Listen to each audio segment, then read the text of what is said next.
Okay guys, welcome back to another episode of COVID Chemistry. Today we're going to be looking at the periodic table here, the trends within the periodic table and the periodicity, general patterns that we see within the periodic table.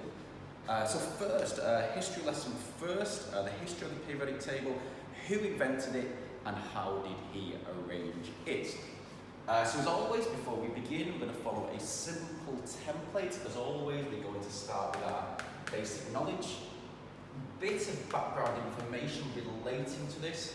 We're going to then apply our knowledge to working examples, and then we're going to apply everything in relation to this piece of documentation that you will have throughout your GCSE course and your A-level course, our periodic table. So before we begin this lesson, I would advise that in front of you, you have your periodic table. You can find it on any examination board website or just through Google Images. Okay, so let's begin. So, the periodic table, it was invented by a Russian chemist called Dmitry Mendeleev. So let's get this information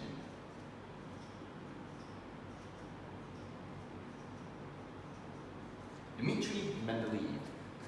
It wasn't just everything put in a table like this. It was a very well thought out process for the elements he had discovered at the time. At the formation of the first periodic table, he also left some gaps for undiscovered elements. So what we have at the moment, we have a periodic table invented by our Russian chemist Dmitry Mendeleev, and he arranged it by what we say increasing. I want to put this small arrow here. I'm not giving myself a lot of room, unfortunately, by increasing atomic number. I hope this word is relevant to you. You understand what we mean by the atomic number. You should have referred to this in your class with your teacher already. But if not, the atomic number is just a small number that you will find from our periodic table. Our individual elements, they all have an atomic number, and this is the small number. And this atomic number tells us the number of protons and electrons within the atomic structure of this element. Okay, so there is our basic history and the background of this Russian chemist and what he initially did. When he was designing his periodic table, he designed it by what we call our group number and our period number. So our group number, we have our groups here going down the periodic table in this way, and our period number going across in this direction. So for your GCSE course, you want to be able to identify what the group number tells us and what the period number tells us. So our group number, it tells us the number. I'm just going to abbreviate this, n small o number of outer shell electrons. Negative charge, just a bit of a reference back to what you should know from your Key Stage 3 chemistry. Electrons, they are negatively charged, protons positively charged, and neutrons no charge, or a neutral charge. Period number, this is our cross direction like this, so we're going in this way, and the period number tells us the number of shells. Wow, okay, so what do we mean by these two terms? The number of outer shell electrons and the number of shells. As always, we're going to reference this to a practical situation and work through two methods to support this statement that the group number refers to the number of outer shell electrons and our period number refers to our number of shells. Okay, so I'm going to jump across to our periodic table now. Hopefully you have yours in front of you. If you have a printed copy, you can label this. If not, you can just make a note in your notebook like this. So our group numbers, I'm going to simply identify that we said our group numbers corresponded to a downwards direction. So we are going like this. So group 1, group 2. For our GCSE course that we're studying at the moment, the ones we want to be able to identify are group 1, group group 2, and I'm going to jump across to our non-metals towards the right hand side of the periodic table. We have our group 7 here, and finally we have our noble gases, referred to as group 0. If you see them in your exam or any homework questions referred to as group 8, it's the same thing, we just have our group 0 for our noble gases. Okay, so I have chosen 2 elements here, an element from our group 1 and an element from our group 2 here. Before we move on, I want to support this statement as well of our period number identifies a number of shells. So let's now number the periods as we go down. Let's not fall for this, this simple mistake. If we run all the way across the periodic table here, we can see we have helium, which is going to correspond to our period 1 here. Period 2 going down, period 3 in descending order, and we can see the pattern continuing. Okay, so let's have a look. First we're going to work through lithium, atomic number of 3 and atomic mass of 7. So let's refer back to our periodic table. Lithium is in group 1, period 2. So we are going to identify that the group number is going to have 1 outer shell electron, and it's going to have 2 of these shells. Let's draw this electronic structure, and hopefully you'll have a, oh yes, okay, situation where this all starts to make sense. So lithium, as always, when we're drawing our atomic structure, we're going to draw our nucleus. Let's not be too concerned about our number of protons and neutrons just yet, but if we did want to do that arrangement, we'd have them in our nucleus.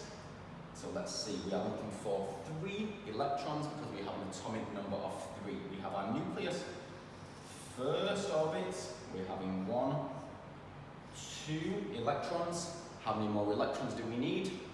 Yes, 1 more electron, correct? 1, 2, we need 3. I'm going to do my second orbit, and we have 1 electron. Okay, let's jump back up to our statement and see if we can support this idea from our Russian chemist Mendeleev and his reference to our group number and period number. So group number, lithium, is in group 1. He stated that we're going to have a corresponding to the number of outer shell electrons. 1 electron in its outer shell. Here we have demonstrated our 1 electron in the outer shell. Perfect, great work. Let's have a look. Group 1, period 2. The periods correspond to the number of shells. So we need to identify that we have 2 shells running across lithium 2 period number. First shell containing our electrons, second shell here, 1, 2. Great work. Okay? Group 1, 1 outer shell electron, period 2, 1, 2, 2 outer shells. Great work. You can pause the video now and please attempt to support this idea from the group number and the period number for your atomic structure and your electron configuration of magnesium. Okay, so hopefully you have this work in front of you now. Let's support this idea. So, magnesium, group 2, period 3. Let's see what we're hoping to have then. Group number 2, let's hope we have 2 electrons in the outer shell. Period number 3, let's see if we have 3 orbitals. So let's go for it. Nice and simple. You can check your work as we are going. I'm just going to work at the side here. I've not given myself a lot of room. Let's keep things nice and tidy. Let's identify this nucleus, Mg, chemical symbol. First orbit or first shell, we're looking for 12 electrons. So first one, 1, 2. Let's follow our pattern. So 2, 8. Let's do them individually first. 1, 2, 3, 4, 5, 6, 7, 8. Let's see what we have. Let's count them up. 1, 2, 3, 4, 5, 6, 7, 8, 9, 10. We need 12 electrons, so 1 more. Let's put it around 1, 2. So let's go back to what we wanted to support the idea of before. Group number of outer shell electrons. Magnesium is in group 2. 1, 2 outer shell electrons. Yes, we're happy with that. Magnesium is in period 3. Let's read across. So therefore we should have 3 shells. Nucleus, 1, 2, 3 shells. Perfect stuff. We're happy with that. To support this idea, you can practice doing this as well. If you want to, please try and draw the atomic structure of sodium, and you can prove this with beryllium also. Great work so far. Okay, further information we want to be able to identify from our periodic table. The GCSE course across AQA, Cambridge, and Excel all has reference to Group 1. So Group 1, the name of this group is called our alkali metals. Really nice stuff. Right, and this sounds difficult. So, with my Key Stage 3 Year 9 class, we have been working through this at the moment, and they have looked at these Group 1 alkali metals and why we call them alkali metals. So they have been doing various experiments, placing lithium metal in water, placing potassium in water, and they have seen the production of hydrogen gas from this. So one characteristic of a Group 1 metal when reacting with water, it will produce hydrogen gas, and you can visually see this given off. We also want to identify that it produces an alkaline hydroxide solution. And we can test a solution of its pH level to support this idea of an alkali hydroxide solution by using universal indicator. And what the students did, they used some of the universal indicator to test for the presence of this alkali substance within the solution following this. So what will happen?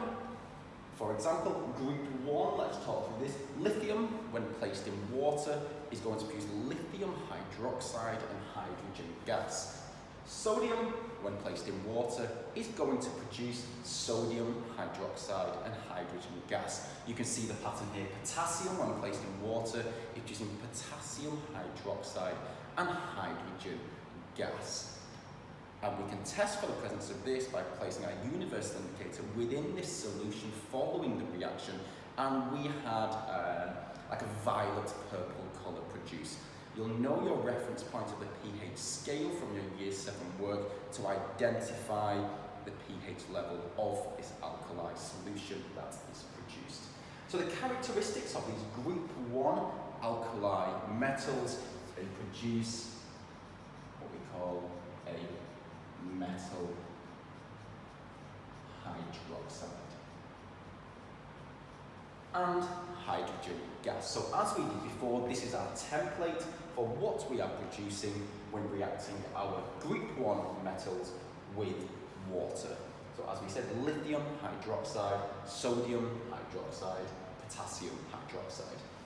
Okay, next one we want to look at is a very large group in the middle here, and this very large group is what we call our transition metals. And by its name, metals, we want to be able to identify the characteristics of this. Metals, they are good conductors of charge. Other things you'll need to reference within your examination or any homework you do related to this, they float on water, they produce coloured ions. Next one we are going to identify, we are going to jump straight across down here to our Group 7 down here. Group 7, unique name, we call them the halogens. And what are the characteristics? Why are these so unique? Well, keyword here, they exist as diatomic molecules. Diatomic, if we think dioxide, 2 oxygens together. Diatomic, they exist in pairs, they're quite lonely, they want a friend. So in their natural existence, fluorine exists with a friend. Chlorine exists with a friend, so diatomic molecule. Any element within our periodic table that doesn't show these characteristics, it exists alone. We call it a monatomic molecule. Okay, right, so let's have a look at our next one. Group 0. So, Group 0, also known as our noble gases. Noble gases, hopefully you are reflecting on the content we've done in the classroom, or if you're revising for your GCSE course, you know what's coming next. They are very unreactive because they have a full outer, let's use this keyword now, full outer shell of electrons. Okay, nice. So, we started looking at the history, who invented it, Dmitri Mendeleev, arranged by increasing the atomic number, left gaps for undiscovered elements that he could then place in there. Group number, period number, number of outer shell electrons, number of shells. We've supported this statement, and hopefully you have challenged yourself further to pick some of the elements I have on here to support this statement. Our 4 areas in the periodic table we need to be able to identify for our exams: our alkali metals, our transition metals, our halogens, and our noble gases. I've not included this one in my group, but we also have group 2 here, often referred to as the alkali earth metals. Okay, some tasks for you guys to complete as independent learners to support the work we have done here. Group 1, alkali metals. They produce metal hydroxides. Why does the reactivity of these metals increase as we go down the groups? Group 7, the halogens. Very tricky question. I would recommend drawing out the atomic structure and really thinking about the attraction of the nucleus and these oppositely charged electrons holding each other together and creating this pull. Why is fluorine more reactive than chlorine?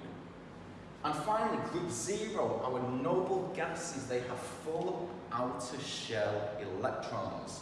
Support this idea, just work through this and see this pattern as we're going. Helium, atomic number of 2, you can probably visualize this already. Neon, atomic number of 10, so simply supports this idea. Thank you so much for watching this video on the periodic table and periodicity. We're going to be working all the way through the GCSE course. This is actually our first lesson of official school closures in Bangkok, so I hope everybody stays safe, staying clean, remember to wash your hands, and everybody stays safe. Okay, so thank you for tuning in. Remember to subscribe and join the Google Classroom, and there's a lot of additional notes and past paper questions to support this idea. Thank you.